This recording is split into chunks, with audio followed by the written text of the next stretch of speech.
same phone screen, which one of them holds vertically at an awkward viewing angle.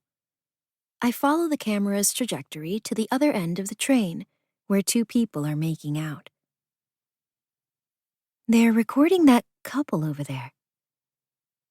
I fall silent as one of the girls looks up and her gaze grazes mine. I'm struck by the darkness of her irises. They're pitch black. She keeps looking around as if searching for an escape route.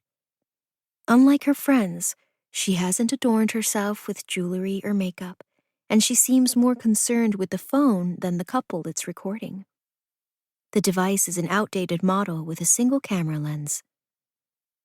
They're using the black-eyed girl's phone. I theorize to Dad in a low register, my voice barely audible. Maybe some kind of social test. Could be the other three haven't accepted her yet. I glance at Dad to see how I'm doing. One of his bushy brows dips as he winks his approval, and my lips stretch into a grin. She comes from a Dominican family, he says under his breath. And her mother is employed by the school, so it's likely she's worried about getting in trouble. He must see my confusion because he adds, on the platform, I overheard her speaking with her mother in Spanish on that very cell phone.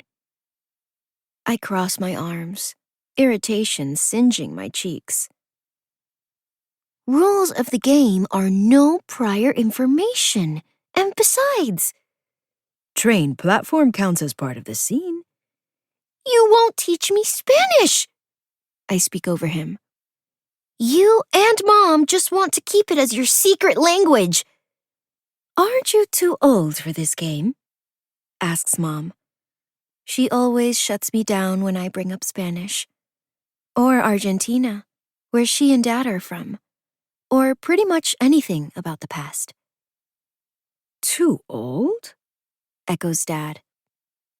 Liv, your daughter still hasn't retired from hide and seek, and her list of rules for that game is longer than the Constitution. They crack matching smirks, and even though I'm used to their ribbing, today the dig stings. From the corner of my eye, the black smoke snakes its way through the other passengers again.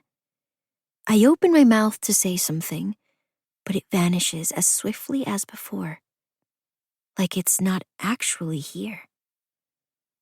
Probably the beginnings of an ocular migraine. I diagnosed myself last week when I started seeing spots in my peripheral vision and looked up the symptoms online. They don't last long, so I just have to ignore it.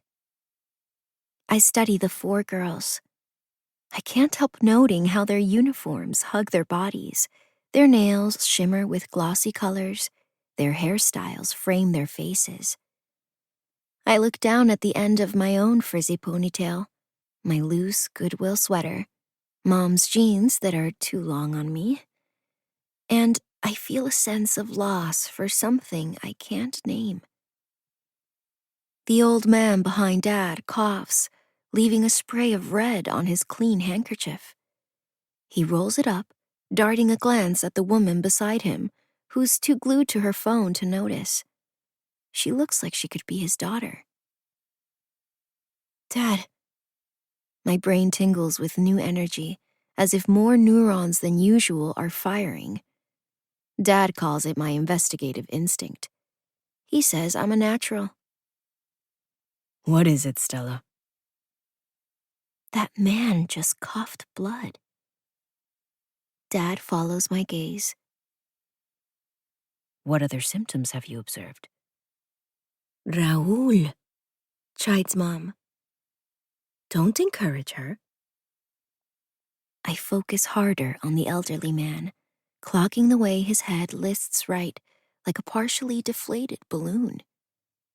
Skin sags off him in a way heavier than age, as if he's dropped a lot of weight fast. Could be cancer, I say, forgetting to keep my voice down. Or AIDS. Can you save the detective exercises for when we're back at the hotel? Interjects Mom. And investigate what? I ask.